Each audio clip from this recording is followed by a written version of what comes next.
Let me tell you how a stubborn old man thought he could outsmart the courts, ignore my legal advice, then try to throw me on a bus when everything exploded in his face. Too bad for him. I was 10 steps ahead the whole time, and when he tried to blame me, I pulled the receipts and watched his entire career go up in flames. If you've ever had someone ignore your warnings, disrespect your expertise, or straight up try to use you as their scapegoat, hit that like button, subscribe, and buckle up, because this is one of the most satisfying legal takedowns you'll ever hear. I was pushing 40, with more than a decade of legal practice under my belt, and at that point in my life, I'd already learned that the courtroom teaches you things no law school textbook ever could. But the single most important lesson I learned wasn't from a judge or a law professor. It was from an old lawyer I worked for back when I was just a clueless summer student.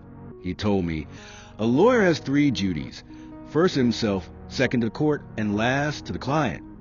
I remember blinking in surprise. That wasn't what they taught us. We were told clients come first, service and loyalty above all. But the old lawyer just smirked and leaned back in his chair. You always put yourself first, kid, because clients, they'll asterisk you.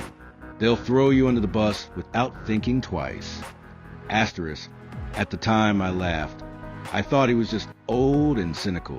Years later, I found out exactly how right he was. My client at the time was a mid-sized company. Not massive, but big enough to own a bunch of properties across the city, commercial buildings, warehouses, investment properties, the usual.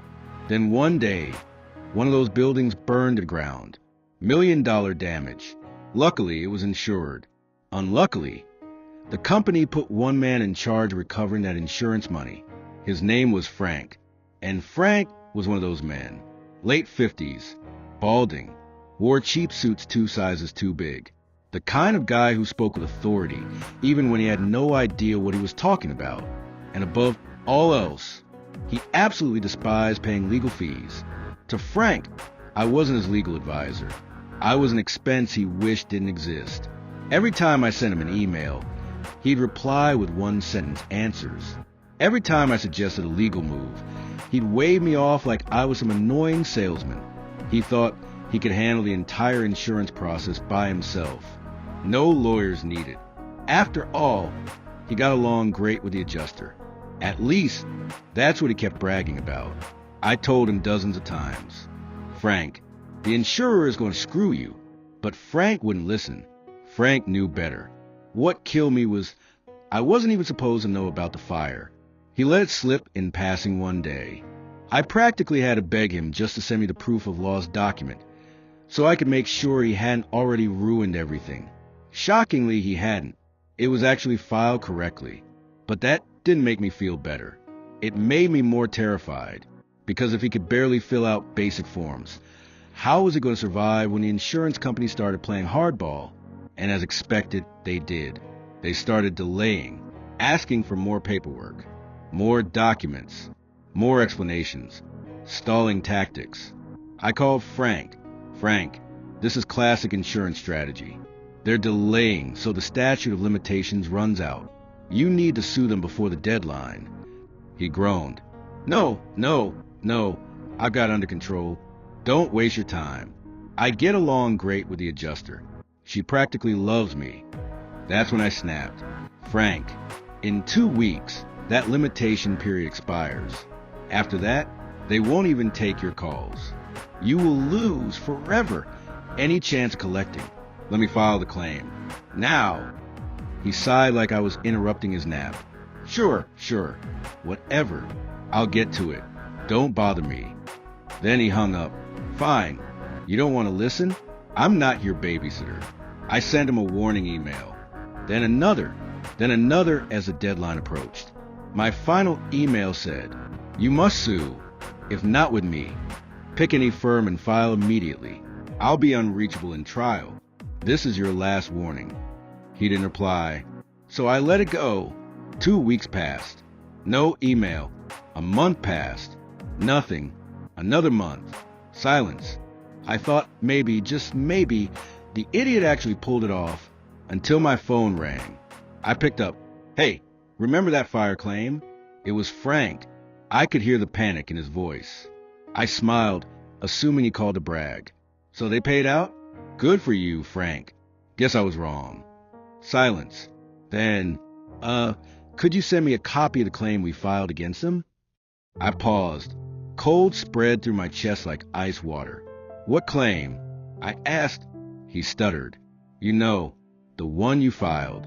When I told you to sue. I almost laughed. Frank, are you telling me the insurer didn't pay, and now that the limitation period expired, they told you piss off? Click. He hung up. Minutes later, I got the email. A pathetic, slimy, disgusting little email trying to blame me, claiming he had told me to sue, that he had instructed me, that he was just waiting on me. He thought he could set me up as the scapegoat.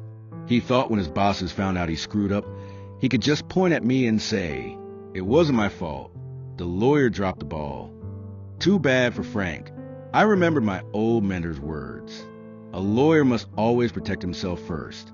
And I did, because months earlier, when I realized Frank was on a direct path to disaster, I quietly filed a bare-bones claim myself, without instructions, a massive risk. Because if you sue without client approval, you are personally financially liable if it goes wrong. But I knew the insurer was in the wrong. I knew Frank was incompetent. And I knew one day he would try to screw me. So I replied, and this time I CC'd not just Frank, but his boss's boss, and Bill, the company's in-house counsel. I wrote, I assume the insurer refused to pay, just as I warned. The limitation period is expired. However, because I anticipated Frank's failure, I filed a claim months ago to preserve recovery. Bill, the in-house counsel, replied immediately. He called me. His first words? Frank messed up. We know. He's done. What now? Now we collect. A few days later, another employee called me. Not someone I normally dealt with. He sounded amused. Thought you'd like to know what happened today. Apparently, Frank was called into a meeting. They handed him a single sheet of paper. Termination. Effective immediately. Security escorted him out, in full view of everyone. He gathered his little office trinkets into a cardboard box and walked out of the building for the last time. Frank, the man who thought he was too smart for lawyers, lost everything because he refused to listen. Me? I won the lawsuit. The company got their millions. I became their go-to counsel for every file afterward.